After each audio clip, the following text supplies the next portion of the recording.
From the Bob Mills Weather Center, Oklahoma weather expert, Stacia Knight. Well, Megan, Brandon, and Aaron had such a good time at that event, and they came back and they said they gave away so many backpacks, over 600 backpacks is what Aaron said. So it was a really good time for them, and they put on a little weather camp for the kids, talking about tornado safety, lightning safety, flooding safety, and so kind of getting back into the swing of things with school. Here's a picture from one of our lightning experiments with a Van de Graaff. Megan and Aaron making a little lightning strike there. It's always a fun one. That's one of my favorite experiments that we do in Trav's Wild Weather Camp. So thank you to those guys for going out. And of course, thank you to all the organizations that helped put that on and giving away so many backpacks. HBA was also a big part of that, and they've been raising money throughout the entire year to put that on. So that's really cool.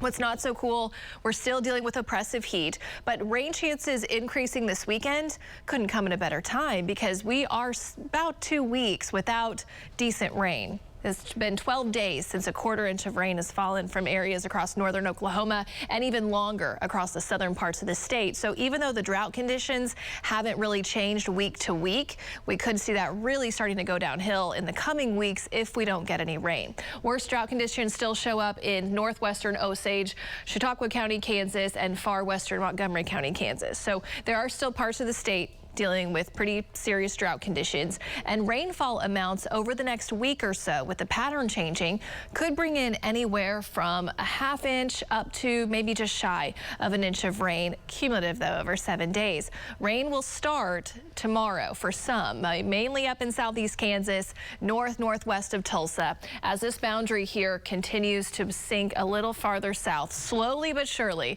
it will get into our area. It will park itself here for the weekend, most likely staying northwest of Tulsa, and that'll be the focal point for rain and storms tomorrow. But then on Saturday, we'll have a better chance at some clusters of storms coming through as the weather pattern becomes more active again. Severe thunderstorm watch has been now moved off to the east across the western half of Kansas and southwestern Nebraska. That's where the active weather will stay for tonight. Temperatures right now is still hot. 95 downtown, 92 over in Broken Arrow, and 95 out in Catoosa. These are our heat warnings for tomorrow. It includes everyone. Tomorrow will be another dangerously hot day with temperatures starting in the morning, 70s, low 80s. A few showers popping up north of Tulsa, so Independence back to Bartlesville to Pahuska, just a heads up. Then may have a few more as the day goes on, again staying north and northwest of the metro.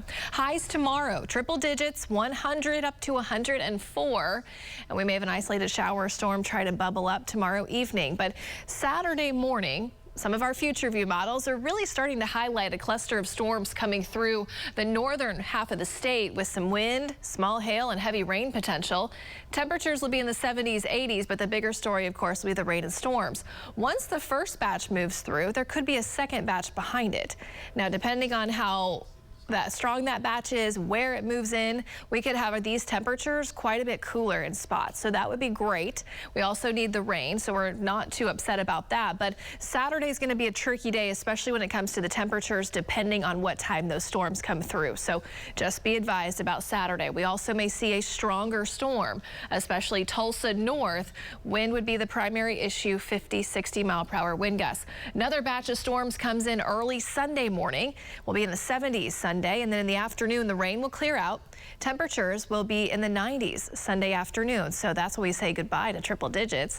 And as we go into next week, we have a north breeze. That boundary will finally push all the way through Oklahoma, and by Monday afternoon, highs are going to be in the 80s with a north wind at 10 to 15, so we're liking the sounds of that. However, as I said at 9 o'clock, it's still August, so that August heat, it returns.